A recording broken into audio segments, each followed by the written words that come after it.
My daughter claimed my business as her own, and in that moment, I felt the ground shift beneath my feet. Years of hard work and dedication had built something I was proud of, but her bold move taught me a lesson about trust and boundaries. Sometimes, the most painful moments can reveal the true nature of our relationships. Before I dive deeper into my story, I'd love to know your thoughts in the comments, and don't forget to like the video to support my channel. Michael had always taken pride in the business he built from scratch. For over 30 years, he poured his heart and soul into the small manufacturing company he started in a modest garage. What began as a humble operation grew steadily under his careful guidance, evolving into a respected firm known for quality and integrity. Each product bore the mark of his dedication, every client a testament to his relentless pursuit of excellence. The business was more than just a livelihood, it was his legacy. He often thought about the day he would pass the reins to his daughter, Emma. From a young age, she had shown interest in the company, shadowing him during weekends and summers off school. Michael had always hoped she would one day take over, not just to preserve the family name, but to continue the values he instilled in every aspect of the enterprise. His trust in her was unwavering, nurtured by years of mentoring and shared experiences. But recently, something had shifted. Michael sensed a distance growing between them. Emma's calls became less frequent, her visits sporadic. He brushed off small signs of tension, attributing it to the pressures of her own life and career. After all, she was ambitious and eager to carve out her own path. He believed that with time, their bond over the business would strengthen once more. Then, one afternoon, as he sat in his office reviewing quarterly reports, the receptionist informed him that Emma was waiting to see him. He welcomed her warmly, expecting the usual update or a casual chat. But the moment she stepped inside, her demeanor was different, confident, unyielding, almost confrontational. "Dad, we need to talk about the company," she began without preamble. Michael nodded, curious but cautious. "Of course, Emma. What's on your mind?" Emma didn't hesitate. "I've taken steps to formalize my role as the new owner. The paperwork is signed. The company is officially under my name now." He blinked, stunned. "What are you saying? You did this without telling me." Her eyes held no remorse. "I did it because it was necessary. You've been slowing down, and the business needs fresh leadership. I'm ready to take it forward." Michael felt a cold wave wash over him. The trust he had placed in his daughter suddenly felt shattered. "This is the business I built, the company I've dedicated my life to. How could you just take it?" Emma's expression hardened. "You've been distant, Dad. Always caught up in the past. I'm trying to save what you created, not steal it." He struggled to find words. The years of nurturing the company, the countless late nights, the sacrifices, it all seemed dismissed in a single breath. He looked at her, searching for the girl who once admired and respected the legacy they shared. "Emma, I've always wanted you to be part of this, to carry it forward. But this isn't the way. We're family. We should be working together, not cutting each other out." She crossed her arms, her voice firm. "I'm not trying to cut you out. I'm trying to protect the business from becoming irrelevant. You've been a lately. You can't keep up. I'm the future." Michael's heart ached. His health had indeed suffered in recent months, but he had never expected Emma to exploit his vulnerability for power. The warmth and openness he once saw in her had been replaced by a steely determination that left no room for compromise. He sat back, feeling a mix of disbelief and sorrow. "You didn't even discuss this with me? No warning, no chance to talk it through." "It wasn't a discussion, Dad. It was a decision. The company needs to move on." Their conversation ended abruptly. Emma left the office with a final glance that conveyed both triumph and finality. Michael remained seated, the weight of her words pressing down on him. The business he had nurtured was no longer his to steer. Instead of the partnership he envisioned, he faced a harsh reality. His daughter had seized control, leaving him sidelined. In the days that followed, Michael replayed the encounter over and over in his mind. He thought about the early days, the long hours he spent building the company, the challenges he overcame, and the pride he felt watching it grow. Emma's betrayal felt like a personal wound, deeper than he had anticipated. He began to notice small changes around the office. Employees whispered in corners, glancing at him with a mix of sympathy and uncertainty. The atmosphere shifted. The familiar sense of family was replaced by cautious distance. Michael realized that Emma's takeover was not just a legal maneuver, but a signal to everyone that the era of Michael's leadership was over. Despite his shock and hurt, Michael remained outwardly composed. He was a man who had faced adversity before and knew the importance of resilience. But inside, a storm brewed, a combination of disbelief, anger, and a growing resolve to respond in a way that honored the years he had invested. He reflected on Emma's words about his health. It was true that his recent illness had slowed him down, but it did not diminish his expertise or his vision for the company's future. He was not ready to be written off, nor would he allow the business to be taken from him without a fight. Michael decided to consult with trusted advisors, seeking legal counsel to understand his rights and options. He knew this confrontation with Emma was just the beginning. The family bond that once seemed unbreakable now felt fragile and strained. But he was determined to navigate this challenge with dignity and purpose. As the sun set on that difficult week, Michael sat alone in the office he had built, surrounded by remnants of a lifetime's work.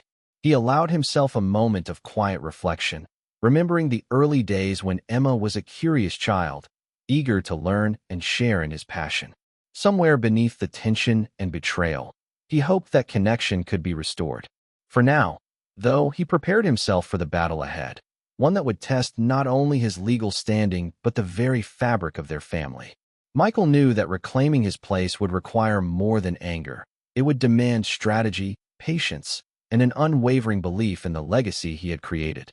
The days following Emma's announcement were a tempest of conflicting emotions for Michael. He found himself pacing the halls of the company's headquarters, the familiar walls now seeming foreign, as if they had absorbed the tension and shifted with it. His mind was a whirlwind of disbelief, disappointment, and a growing fire of determination. He had always believed that family meant trust and respect, but Emma's actions had challenged those beliefs in the harshest way. Michael decided he could no longer ignore the reality that Emma had taken control without his consent. It was not just a matter of legal ownership. It was a profound betrayal of the partnership he had envisioned. He recalled the countless evenings he spent discussing the company's future with Emma, the hopes he had nurtured for her to take the helm. To be sidelined so abruptly felt like losing a part of himself. He confronted Emma again, hoping to reach some understanding, to bridge the chasm that had opened between them.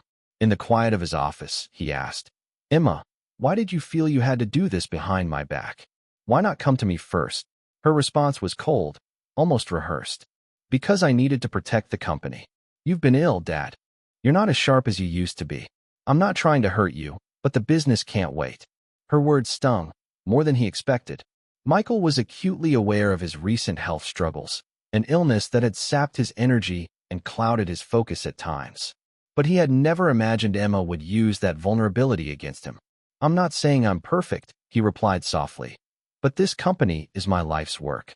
You can't just push me aside because I'm not as fast as I used to be. We were supposed to be partners in this." Emma's eyes flickered with impatience. "Partners? You were holding us back." "I had to act." Michael's heart sank. The daughter he had once mentored with pride now seemed like a stranger, wielding authority where collaboration should have been. The image of their shared future crumbled before him, replaced by a stark reality of estrangement.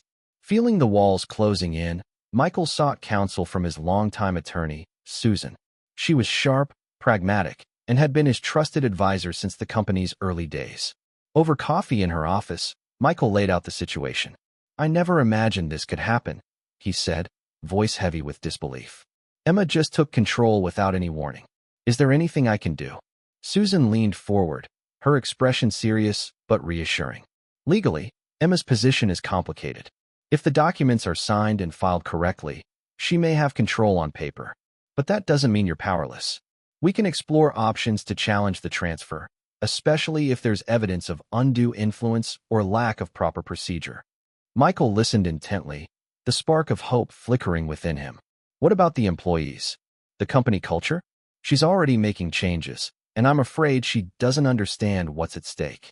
She's stepping into a leadership role faster than she might be ready for," Susan acknowledged. "There's a difference between owning a company and leading it effectively. We need to be strategic. This isn't just a legal battle. It's about preserving the company's integrity." Leaving Susan's office, Michael felt a renewed sense of purpose. He realized he had been too trusting, too accommodating, perhaps blinded by his love for Emma and his pride in her ambition. He had not anticipated that she would act so decisively, even ruthlessly, in his absence. Back at the office, Michael began to monitor the changes Emma was implementing. New policies were introduced, departments restructured, and key personnel shuffled. The atmosphere shifted palpably. Employees whispered about the new era, while some expressed concern over the rapid changes. Michael quietly reached out to a few trusted managers who had been with the company for years. Over discreet lunches and private meetings, he listened to their worries and reassured them that the company's core values would not be lost. Many shared their loyalty to him and their unease about Emma's leadership style. One afternoon, he met with Greg, the head of operations, a steady presence since the company's early days. "Greg, I know things are changing fast, but the heart of this company is in its people and its mission. Emma's smart, but she's moving too quickly, without the experience to back it up. I want to support the team, help them weather this storm." Greg nodded thoughtfully. "I've seen that, Michael. Some folks are nervous. They respect you, and they're not sure what Emma's decisions mean for the future." Michael smiled wistfully. "I don't want to see what I built unravel. If Emma's going to lead, I want it to be on a foundation of respect and understanding, not just power." As the days turned to weeks, Michael's resolve hardened. He began to draft a plan, not to reclaim control by force, but to assert his influence in a way that honored the company's legacy. He would not allow himself to be sidelined permanently or written off as irrelevant. He also reflected on Emma's accusations of selfishness, her claim that he was clinging to the past and failing to adapt. Perhaps there was some truth in that. He had been reluctant to delegate, stubborn in his ways, and slow to embrace change. But he believed that progress needed to be balanced with wisdom and experience. In quiet moments, Michael wrestled with the complexity of his feelings. He loved his daughter and wanted her to succeed, yet he could not accept being cast aside without a fight. The line between family and business blurred, leaving him caught between personal pain and professional duty. He found solace in early mornings spent walking the factory floor, speaking to workers who greeted him with warmth and respect. Their faith in him reminded Michael why he had started the company in the first place, not for wealth or prestige, but to build something meaningful. One evening, after a long day of meetings and consultations, Michael sat alone in his office. He opened a notebook and began to write down his thoughts, a habit he had abandoned years ago. Pages filled with reflections on leadership, legacy, and the challenges ahead. He wrote, "Emma's actions have shaken me, but they have also awakened a fire I thought had dimmed. I will not let this company fall into chaos or lose its soul. I must find a way to guide it forward, even if from the sidelines." The path ahead was uncertain, fraught with tension and conflict. Yet Michael felt a quiet confidence growing within him. He would face this challenge not with anger alone, but with strategy and patience. The battle for the company was far from over. It had only just begun. The company's monthly meeting was scheduled on a crisp Tuesday morning. The conference room buzzed with anticipation, the air thick with the unspoken tension between old loyalties and new power. Employees whispered anxiously as they took their seats, glancing toward the head of the table where Emma was already standing, poised and confident. She was ready to assert her vision for the company's future, a future she believed she now owned. Michael arrived quietly, his entrance understated but unmistakable. The room fell into a hush as he settled into his usual seat, the one he had occupied for decades. His presence was a reminder of the legacy that the company was built on, and the history that Emma was attempting to rewrite. Emma began the meeting with a firm tone, outlining new policies and leadership directions. She spoke of innovation, modernization, and aggressive expansion strategies. Her words were sharp, deliberate, and carried the unmistakable weight of authority. "We're entering a new era," she declared. "To stay competitive, we must adapt quickly and decisively. This means restructuring departments, revising workflows, and embracing technology at every level. It's time to leave outdated methods behind." Many in the room nodded cautiously, impressed by her confidence, but wary of the sweeping changes. The atmosphere was charged. Some employees exchanged furtive glances, uncertain whether to support the new leadership or remain loyal to Michael. When Emma finished, Michael stood slowly. The room's attention shifted to him, a mix of surprise and curiosity rippling through the crowd. He cleared his throat, his voice steady but measured. "Emma, I respect your enthusiasm and your commitment to the company's future," he began. "But I believe that leadership is not just about change. It's about judgment, experience, and understanding the foundation upon which this company was built." He paused, letting his words settle. "I have devoted my life to this company, to its people, and to the values that have guided us. I recognize that I may not be as fast as I once was, but I am not finished. I have watched the changes you've made with concern, and I feel it's time to take a step back, not out of surrender, but by choice." Michael reached into his jacket pocket and pulled out a neatly folded letter. "This is my formal resignation as CEO and chairman of this company." A collective gasp swept through the room. Emma's eyes widened, the confidence she exuded moments before faltering under the unexpected blow. Murmurs erupted as employees processed the gravity of his announcement. Michael continued, his tone calm but resolute. "I am stepping down not because I am defeated, but because I am choosing the terms of my departure. Leadership is not a prize to be seized. It is a responsibility to be earned and respected. I hope that in my absence, the company will remember the values that made it strong." Emma rose, her voice sharp. "Dad, this is a mistake. The company needs you." Michael held up a hand, signaling for silence. "No, Emma. It needs stability, not impulsiveness. I trust you will learn what it truly means to lead." With that, he sat back down, folding the letter and placing it gently on the table. The room remained silent, the weight of the moment pressing heavily on everyone present. In the days that followed, the ripple effects of Michael's resignation were palpable. Emma found herself facing a boardroom filled with uncertainty. Some directors expressed concern about her readiness to lead alone, while others questioned the abruptness of her ascension. Michael, meanwhile, retreated to his office, observing the unfolding drama from a distance. He had not expected his resignation to be a surrender, but a strategic maneuver, a way to reclaim control by redefining the terms of engagement. By stepping down, he forced Emma to confront the realities of leadership without his guiding presence. He received messages from longtime employees expressing sympathy and caution, many unsure where their loyalties should lie. Michael took the time to meet privately with several key figures, offering support and encouraging them to uphold the company's core principles. Emma's initial enthusiasm dimmed as the pressures of leadership mounted. Decisions that seemed straightforward in theory became complex in practice. She grappled with operational challenges, employee morale, and the weight of expectations left by her father's legacy. One afternoon, Michael found himself in a quiet corner of the factory, speaking with Linda, the head of human resources. She confided, "Emma is struggling. She's making decisions that don't always consider the human side of the business. People are worried." Michael nodded thoughtfully. "Leadership is more than strategy and policy. It's about people, relationships, and trust. I hope she remembers that."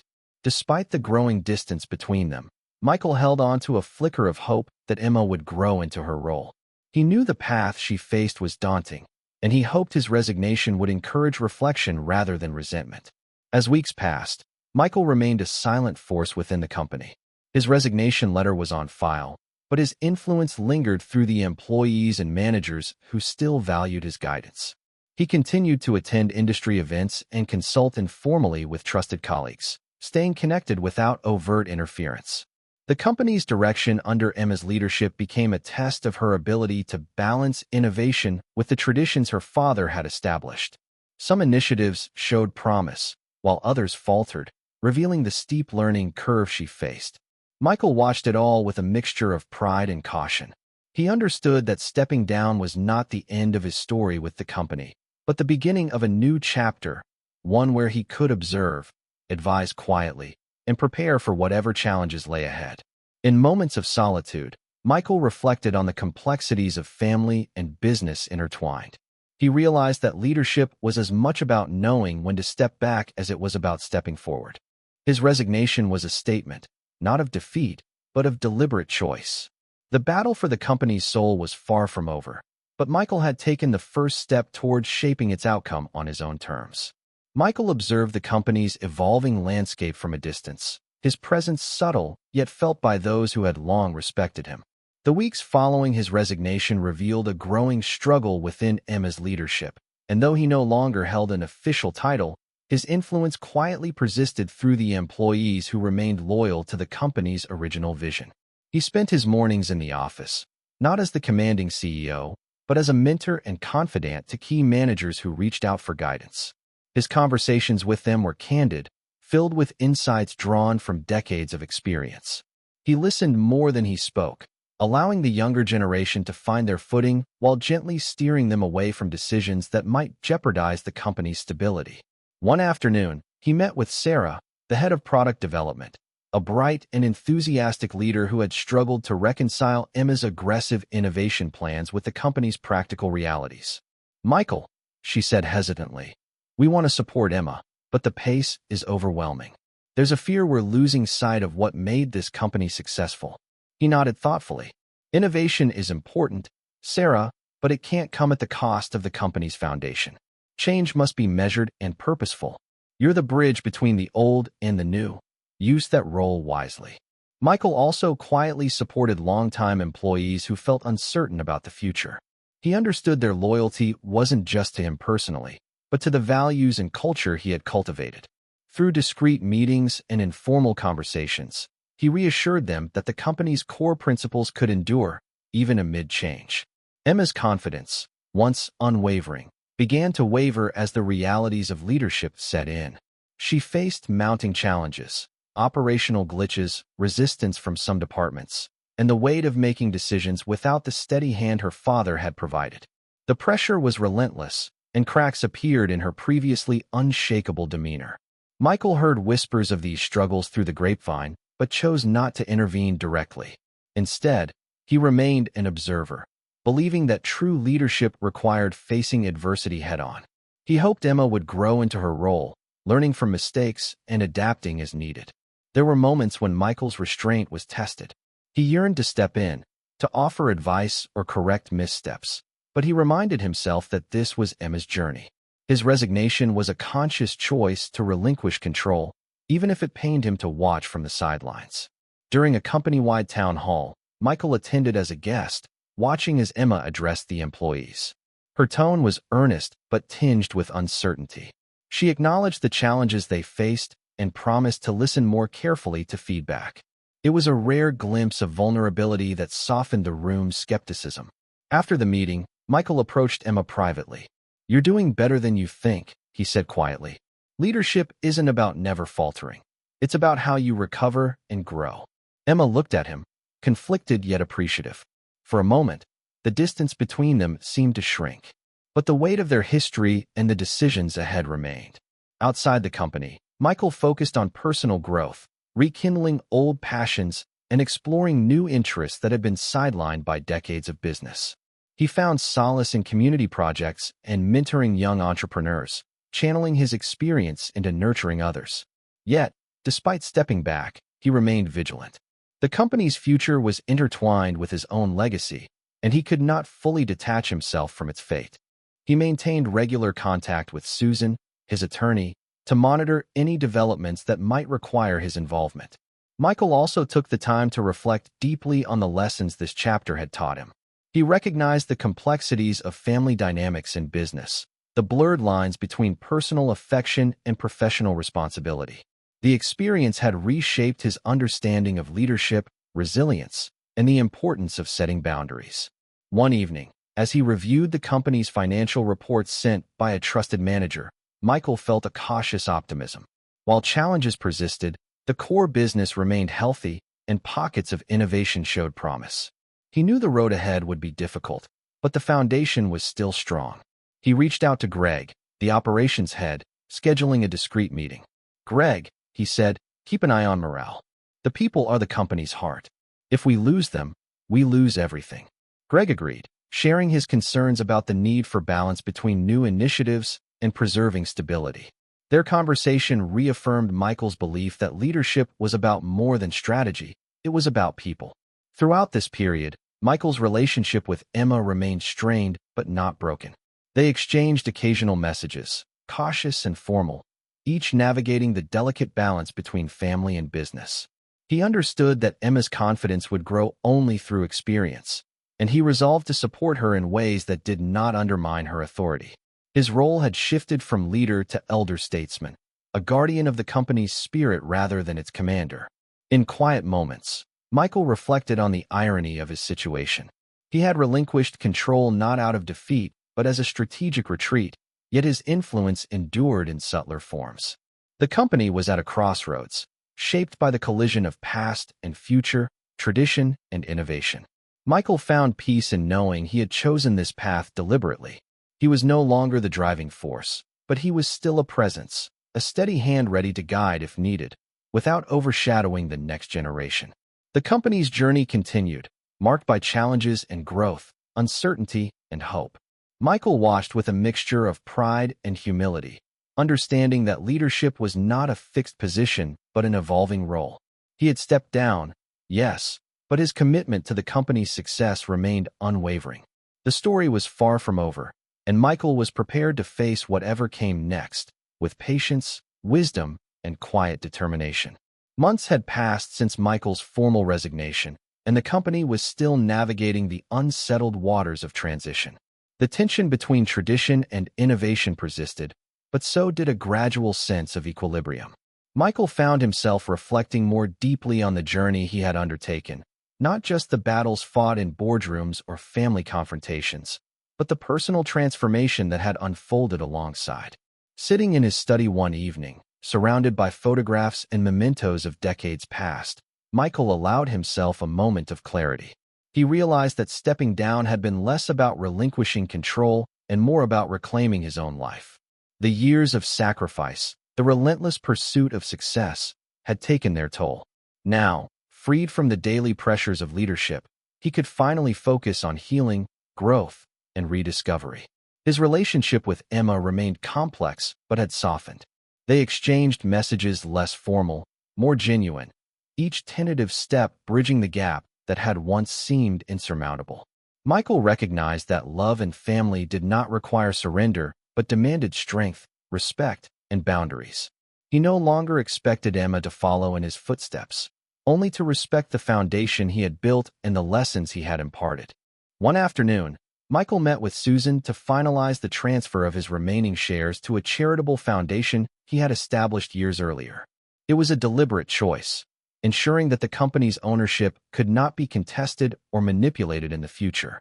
The foundation's mission aligned with Michael's values, supporting education and entrepreneurship among underserved communities. "This is your way of protecting the legacy," Susan observed, reviewing the documents. "It's a bold move." Michael nodded. "I want the company to thrive beyond us, beyond family disputes. This is how I ensure that what I built serves a greater purpose."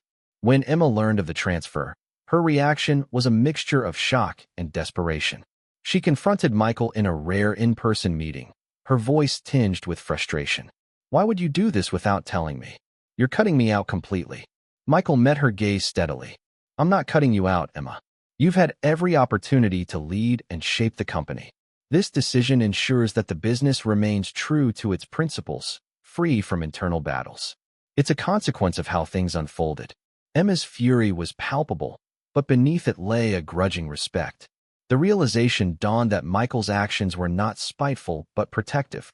Their conversation, though tense, marked a turning point, a recognition that the company's fate was no longer theirs alone to fight over. As Emma left, defeated yet contemplative, Michael felt a profound sense of relief wash over him. The years of conflict, manipulation, and heartache had culminated in a resolution that honored his vision and preserved his dignity. He had reclaimed his identity, not just as a founder or father, but as a man who had learned to set boundaries without guilt. The villa overlooking the lake, once a symbol of family discord, became a sanctuary once more. Michael spent quiet mornings walking its gardens, reflecting on the journey that had brought him here. He understood now that love was not surrendering control, but demanding respect and strength. In the weeks that followed, Michael focused on his passions, mentoring young entrepreneurs, volunteering, and nurturing friendships that had been neglected. He embraced a future unburdened by conflict, ready to explore new horizons with the wisdom earned through hardship. The company's future remained uncertain, shaped by new leadership and the challenges ahead. But Michael no longer felt the need to control its every move. He had done his part, fought his battles, and stepped back with grace.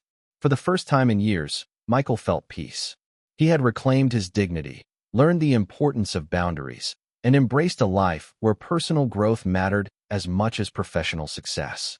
The legacy he built was secure, not just in the company, but in the lessons he passed on. As he looked toward the horizon, Michael knew that the story was far from over. But now, he was ready to face whatever came next, not as a man clinging to the past, but as one who had found strength in letting go. If you love the story, like the video and subscribe.